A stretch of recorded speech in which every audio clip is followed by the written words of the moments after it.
When you picture Roman justice, you probably imagine gladiators fighting honorably in the Colosseum, or maybe a quick execution by sword.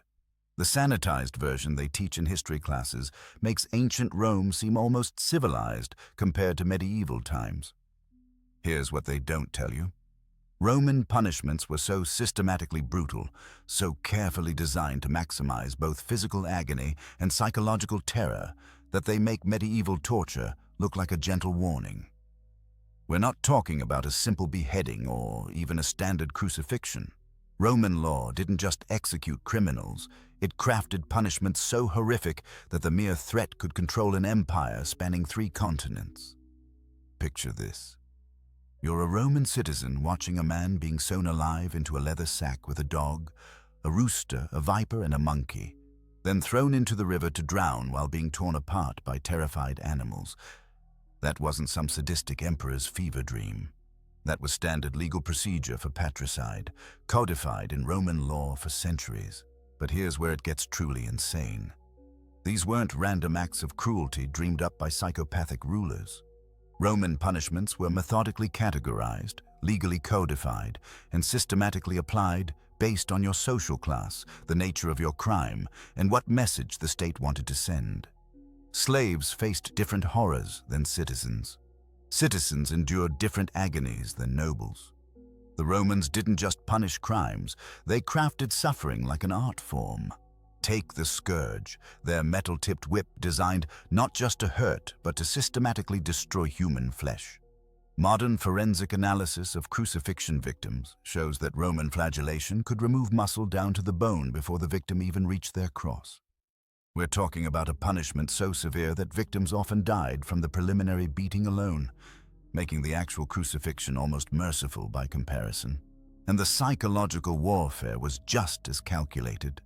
Romans perfected the art of making death a public spectacle that could last for days. Crucifixion victims remained conscious and suffering for up to 6 days while crowds gathered to watch. But even that pales next to being thrown to wild animals in the arena. Not the quick lion attack you see in movies, but a carefully choreographed horror show where condemned prisoners might face bears, bulls, leopards, and wild boars in sequence, designed to maximize both suffering and entertainment value. The most disturbing part isn't the physical torture, it's how normal this seemed to Roman society. These weren't emergency measures during wartime or the whims of mad emperors. This was Tuesday afternoon entertainment for families who brought their children to watch human beings get torn apart by wild animals. Palace records show that a single day's games could feature hundreds of executions, each designed to be more creative and terrible than the last. You haven't heard anything yet. What we're about to explore goes far beyond what most people can imagine about ancient justice systems. The Romans didn't just execute people. They created a science of suffering that was so effective it helped control the largest empire in ancient history through pure, terrorizing fear. Every method we'll examine was legal, documented, and practiced for centuries across Roman territory. By the time we're finished, you'll understand why Roman citizens were so desperately committed to following the law, and why conquered peoples often preferred death in battle to capture by Roman forces. The reality of Roman punishment makes every historical epic look like sanitized propaganda designed to hide just how truly horrifying life could be under the eagles of Rome. Picture nails the size of railroad spikes being hammered through your wrists and feet. You're thinking crucifixion was quick, merciful even compared to other tortures. Wrong. The Romans designed crucifixion specifically to maximize suffering for as long as humanly possible, turning death into a public spectacle that could stretch for days. Modern medical experts have reconstructed exactly what happens to a crucified body, and the results will haunt your nightmares. The moment those iron nails pierce through your wrists, they sever the median nerve, sending lightning bolts of agony shooting up your arms. But here's the truly horrifying part. That's just the beginning. The way Romans positioned victims on crosses created a medical disaster that slowly suffocated you to death. Hanging by your arms forces your ribcage into an expanded position, making it nearly impossible to exhale. To breathe out, you have to push up on your nailed feet, grinding raw bone against iron spikes. Every single breath becomes a choice between drowning in your own lungs or experiencing pain so intense that many victims bit through their own tongues. Historical accounts describe crucified prisoners screaming themselves hoarse within hours, then spending days making horrible rasping sounds as their vocal cords gave out. Roman soldiers stationed below weren't there just for crowd control. They were betting on how long each victim would last. We're talking about a culture that turned watching people die in agony into afternoon entertainment. But wait, it gets worse. The Romans had different crucifixion techniques depending on how much they wanted you to suffer. Quick crucifixions used a small wooden seat called a saddle that partially supported your weight, killing you in mere hours. But for enemies of the state, rebels, or anyone who really annoyed Rome, they skipped the seat entirely. These victims could hang for 3 to 4 days, their bodies slowly shutting down, system by system. Your blood pressure drops as fluid builds up around your heart. Dehydration kicks in while you're still conscious, making your tongue swell and your vision blur. Muscle cramps rack your entire body as you struggle to keep breathing. Historical records show some crucified prisoners begging passing soldiers to break their legs, because shattering your shin bones meant you couldn't push up to breathe anymore, finally ending the torture. The psychological torment was equally calculated. Romans crucified people along major roads and outside city gates, ensuring maximum visibility. They stripped victims naked, destroying any remaining dignity. Families were forced to watch their loved ones die slowly, unable to help, while crowds gathered to mock and jeer. This wasn't just execution, this was terrorism through public torture. Roman crucifixion squads were professionals who knew exactly how to keep you alive and suffering. They could judge your physical condition and adjust the nail placement to extend your agony. Strong, healthy prisoners might be given just enough support to survive for nearly a week, their bodies becoming living warnings to anyone considering rebellion. Even Jesus Christ, history's most famous crucifixion victim, likely suffered for 6 hours before dying, and that was considered relatively quick. Most criminals weren't so fortunate. Roman records describe battlefields lined with hundreds of crosses, forests of dying men that served as monuments to imperial power. The Romans didn't just want to kill their enemies. They wanted every person in the empire to understand that opposing Rome meant facing the most prolonged, public, and humiliating death human creativity could devise. Crucifixion wasn't punishment, it was a promise. You think a whip just leaves welts?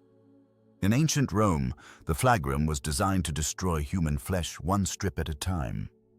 We're talking about leather straps embedded with sharp metal balls, bone fragments, and lead weights that didn't just hit you, they tore chunks of muscle right off your back.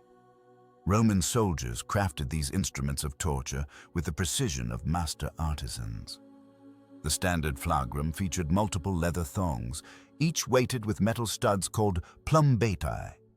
But here's where it gets truly horrifying. Some versions included actual hooks designed to catch flesh and rip it away with each stroke. Medical experts today believe that just 10 lashes with a proper Roman scourge could strip skin down to the bone across your entire back. The technique was as brutal as the weapon itself. Professional torturers knew exactly how to maximize suffering while keeping victims conscious. They'd start with your shoulders, working methodically down your spine, ensuring each lash overlapped with previous wounds. Witnesses described how the metal tips would catch on ribs, literally hooking into bone before being yanked free. The sound alone, metal scraping against exposed vertebrae, was enough to make hardened soldiers vomit. But wait, it gets worse. Romans didn't just flog criminals, they turned public floggings into theatrical productions. Crowds would gather in forums and marketplaces to watch as condemned men and women were stripped naked and chained to posts. The executioner would circle his victim like a predator, building anticipation before delivering strikes that sent blood spattering across the first rows of spectators. Historical accounts describe victims who lasted through 50 lashes, their backs transformed into unrecognizable masses of shredded meat. Roman physician Galen documented cases where he could see a person's lungs expanding and contracting through gaps torn in their ribcage. These weren't quick deaths. Many flogging victims survived the initial punishment only to die days later from infection as maggots literally ate them alive. The psychological torture was just as calculated as the physical destruction. Romans forced family members to watch their loved ones being flayed alive. Mothers watched sons, wives watched husbands, children watched fathers transform from human beings into writhing, screaming pieces of raw flesh. The message was crystalline. This is what happens when you cross Rome. Here's something that will haunt your nightmares. Roman records show that professional floggers took pride in their craft. They developed signature techniques, competing to see who could keep victims conscious longest or tear the most decorative patterns into human backs. Some specialized in keeping people alive through 100 lashes, a feat that required surgical precision to avoid killing through blood loss. The flagrum wasn't just punishment, it was Rome's broadcasting system. They'd display the bodies of flogging victims in public squares for weeks, letting the Mediterranean sun slowly mummify their flayed corpses as a permanent reminder of Roman justice. Parents would point to these rotting displays and warn their children about the price of disobedience. But perhaps the most chilling aspect was how routine it became. Roman citizens would grab lunch from street vendors and casually watch someone being skinned alive in the town square. It was entertainment, education, and social control wrapped into one blood-soaked package that made crucifixion look merciful by comparison. This wasn't medieval barbarism or primitive justice. This was the height of Roman civilization, where engineering brilliance that built aqueducts and roads also perfected machines designed to transform living humans into anatomical studies while keeping them conscious enough to appreciate every excruciating detail. Picture this. You're standing naked in the blazing sun, sand burning your bare feet while 50,000 Romans scream for your blood. Above you, wooden pulleys creak as metal gates slowly rise, revealing a pack of starved lions who haven't eaten in days.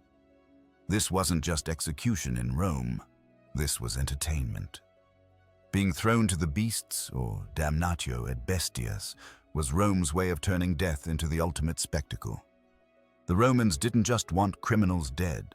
They wanted their destruction to be so visceral, so public, that it would burn itself into every spectator's memory. And here's the truly horrifying part. The whole system was designed to maximize both the victim's terror and the crowd's excitement. Let's talk about how they actually prepared these executions. The condemned weren't just tossed into arenas randomly. Romans choreographed these deaths like theatrical productions. Criminals were often dressed as mythological figures. You might be forced to play Orpheus, only instead of charming the beasts with music, you'd watch them tear you apart while the crowd roared with laughter. Palace records show they'd sometimes coat victims in animal blood or meat juice to drive the predators into an absolute frenzy. The beasts themselves were carefully selected for maximum brutality. We're not talking about quick kills here. Lions, bears, leopards, and wild boars were deliberately starved for days, sometimes weeks, making them desperate enough to attack humans, something most of these animals wouldn't naturally do. Roman beast masters became experts at creating the perfect storm of animal aggression and human helplessness. But here's where it gets truly insane. The Romans turned this into interactive entertainment. Spectators could bet on how long you'd survive, which body part would get torn off first, whether you'd try to run or fight back. Imagine being so desperate that you're literally performing for people who are wagering on the specifics of your death. The psychological torture began long before you entered the arena. Condemned prisoners were kept in underground chambers beneath the amphitheater, listening to the roars of wild animals and the screams of previous victims. You'd hear the crowd above your head, cheering for someone else's destruction, knowing your turn was coming. Modern psychologists believe this anticipatory terror was deliberately designed to break people mentally before the physical execution even began. Historical accounts describe the actual deaths in nauseating detail. Victims rarely died quickly. A lion's first instinct isn't to go for your throat. It's to pin you down and start eating while you're still conscious. Bears would maul and bat their prey around like toys. Wild boars would gore victims repeatedly, leaving them to bleed out slowly while the crowd counted down their final moments. The worst part? Sometimes the animals weren't hungry enough or aggressive enough to finish the job.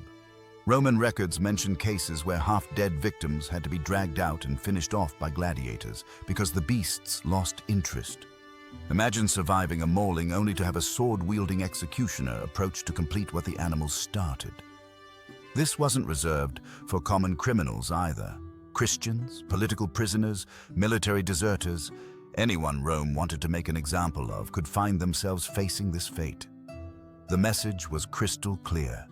Defy Rome, and your death becomes public entertainment that people will talk about for generations. When Rome finally started abandoning these practices centuries later, it wasn't because they suddenly developed compassion.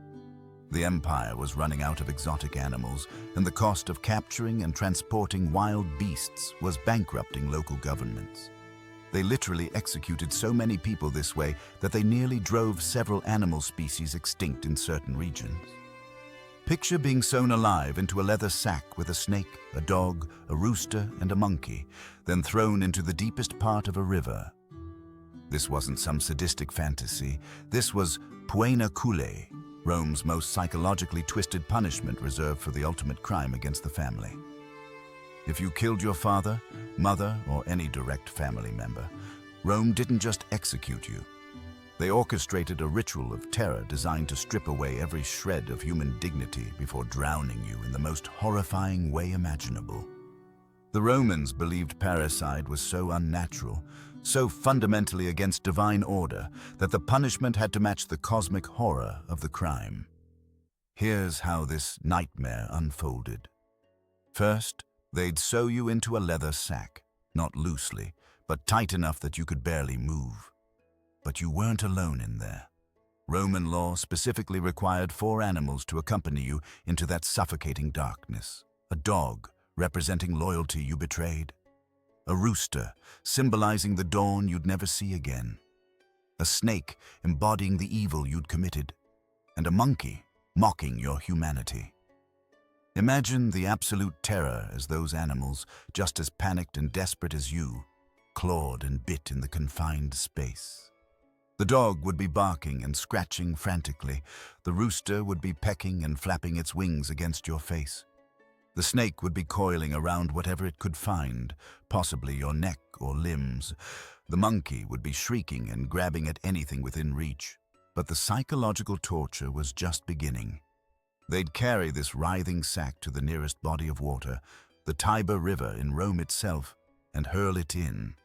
As the leather absorbed water and the sack began sinking, you'd have those final moments of consciousness knowing you were drowning alongside these terrified animals. The Romans believed this punishment served a deeper purpose than mere execution. By sealing the parricide away from earth, air, and the light of the sun before drowning them, they were symbolically removing the criminal from the world of the living entirely. The animals weren't random. Each represented different aspects of nature bearing witness to and participating in the punishment of this unnatural crime.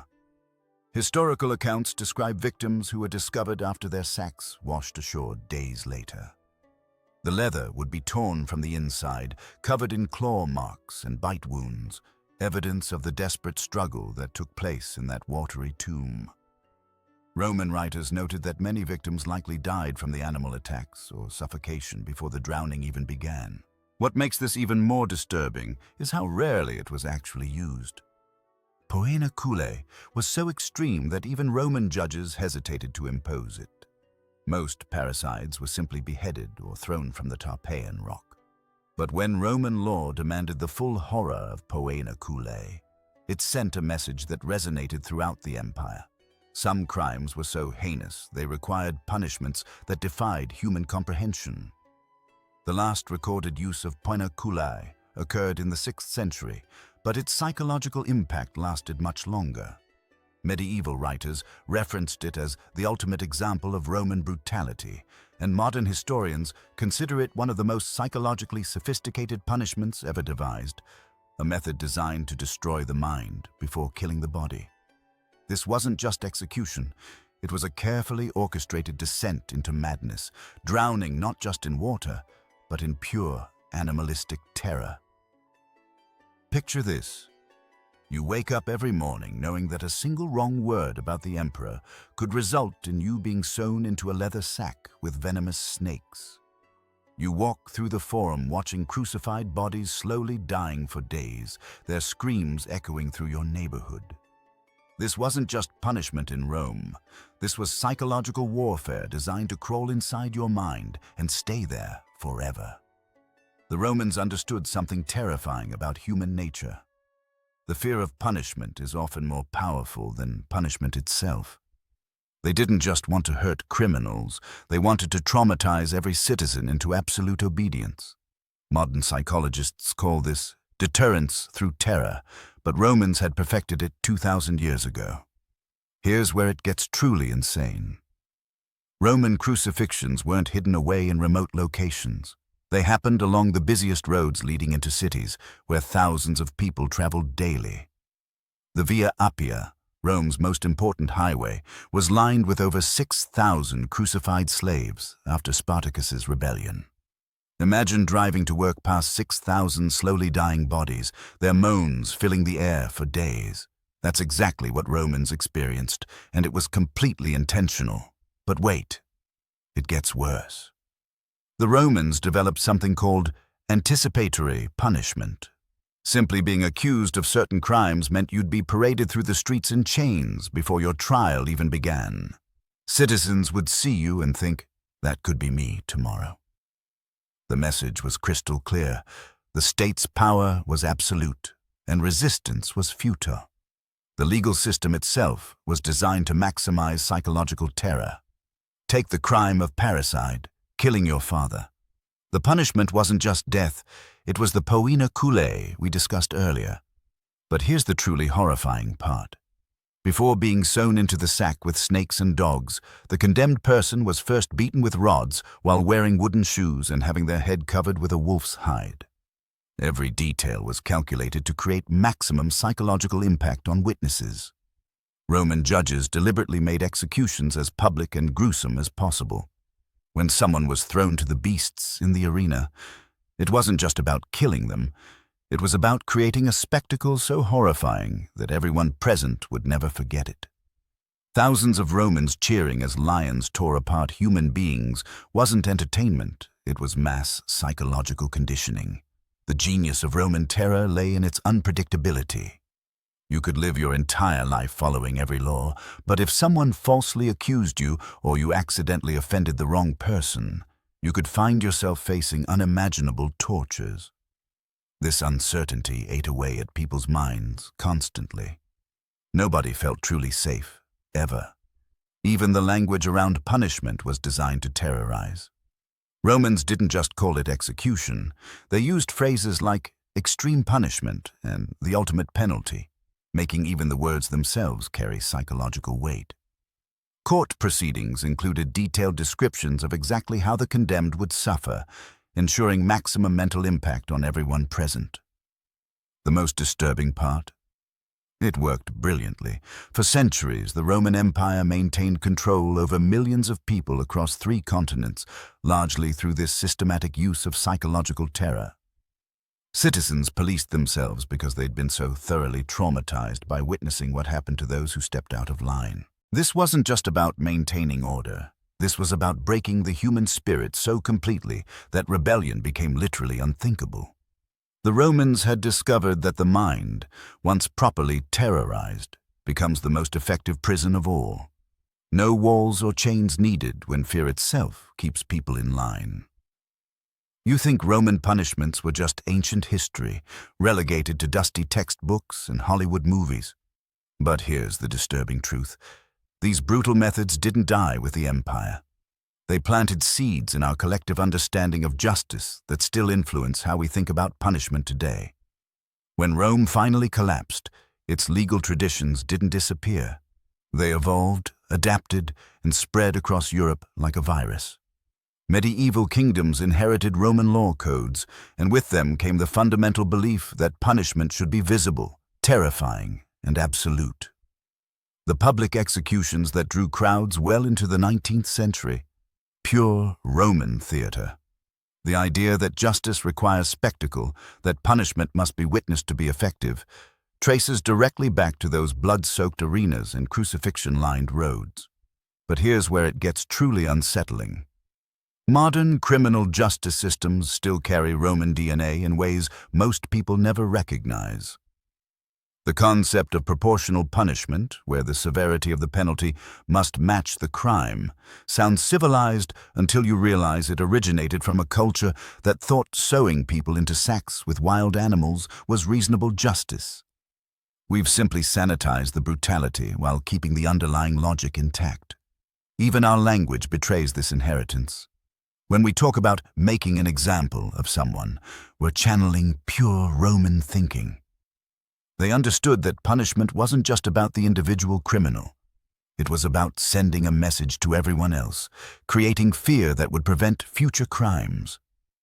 Every crucified slave lining the Appian Way after Spartacus's revolt served this exact purpose, and modern deterrent theory follows the same playbook. The psychological aspects prove even more disturbing. Roman punishments were designed to strip away human dignity, to reduce people to objects of public entertainment. Sound familiar? Modern prison systems, despite claims of rehabilitation, often function as elaborate dehumanization machines. The humiliation, the loss of identity, the systematic breaking down of the individual, these aren't bugs in our justice system. They're features inherited from Rome's approach to punishment. Consider how we still classify people by their crimes, just like Romans classified citizens versus slaves versus enemies. Once labeled a felon, a person loses fundamental rights, often permanently. It's a direct descendant of Roman civil death, where certain crimes resulted in complete loss of legal personhood. We've kept the concept while pretending we've evolved beyond it. The most chilling legacy lies in how we still conflate suffering with justice. Despite centuries of philosophical development, popular opinion often demands that criminals experience pain proportional to their crimes. This isn't accidental. It's Roman thinking embedded so deeply in Western culture that we mistake it for natural law. Modern advocates for prison reform face the same resistance Roman reformers encountered. The public's appetite for retribution, for knowing that wrongdoers are suffering appropriately, creates political pressure that maintains systems designed more for punishment than prevention or rehabilitation. We've traded metal-tipped whips for solitary confinement, wild animals for psychological torture. But the underlying philosophy remains remarkably consistent. What makes this legacy truly disturbing isn't just that Roman methods influenced later systems. It's that they succeeded in embedding the idea that justice requires cruelty, that civilization demands barbarism to maintain order. Every time someone argues that prison conditions are too good for certain criminals, every time we design punishments to maximize suffering rather than prevent future crimes, we're not thinking like modern, enlightened citizens. We're thinking like Romans, proving that their most effective conquest wasn't territorial. It was psychological. And we're still living under their rule. The Romans didn't just punish criminals, they orchestrated theatrical displays of human suffering that would haunt witnesses for the rest of their lives. Every crucifixion, every flogging, every beast feeding was carefully designed to embed terror so deep into the public consciousness that the mere thought of defying Roman law would paralyze potential rebels into submission. Think about what we've uncovered here. We're talking about a civilization that turned torture into an art form, where the punishment wasn't just about making the criminals suffer, it was about making everyone watching remember exactly what happened to people who stepped out of line. The Romans understood something terrifying about human psychology. Fear works better than any army, better than any wall, better than any law ever written. But here's what makes this truly chilling. These weren't the random acts of sadistic individuals. This was systematic, calculated brutality backed by legal codes and carried out by trained professionals. Roman executioners were skilled craftsmen who knew exactly how to maximize pain while prolonging life. They could keep someone conscious on a cross for days, strip flesh from bone with mathematical precision, and orchestrate arena deaths that would leave crowds both horrified and hungry for more. The psychological warfare was just as devastating as the physical torture. Every Roman citizen lived knowing that beneath their empire's marble facades and grand speeches about justice lay a machinery of punishment so horrific that rebellion seemed impossible. Parents would point to crucified bodies lining the roads and whisper to their children about what happened to those who forgot their place. And the worst part? It worked. For over 1,000 years, Rome maintained control over territories spanning 3 continents through this calculated reign of terror. The empire's longevity wasn't built on military might alone. It was constructed on the broken bodies of countless individuals whose agonizing deaths served as permanent reminders of Roman power. Even after Rome fell, its punishment methods echoed through history. Medieval kingdoms adopted Roman crucifixion techniques. The Spanish Inquisition refined Roman torture methods. Nazi concentration camps employed systematic brutality that would have made Roman executioners nod in approval. The Romans didn't just create punishments, they created blueprints for institutionalized horror that societies would follow for centuries. Modern legal systems still carry Rome's DNA. We talk about justice and rehabilitation, but scratch beneath the surface and you'll find the same fundamental principle that drove Roman law. Punishment must terrify potential criminals more than the crime tempts them. The electric chair, lethal injection, solitary confinement, we've simply sanitized Rome's core belief that state-sanctioned suffering prevents chaos. What's truly disturbing is how normal this all seemed to Romans themselves. These weren't viewed as excessive punishments by people drunk on bloodlust. They were considered necessary tools for maintaining civilization. Roman philosophers wrote treatises defending torture as essential for social order. Roman families brought their children to public executions as educational experiences. The Romans created something far more sinister than individual acts of cruelty. They institutionalized suffering, normalized brutality, and convinced entire populations that watching their neighbors die in agony was not just acceptable but necessary for their own protection. So the next time someone tells you about the glory of Rome, remember this.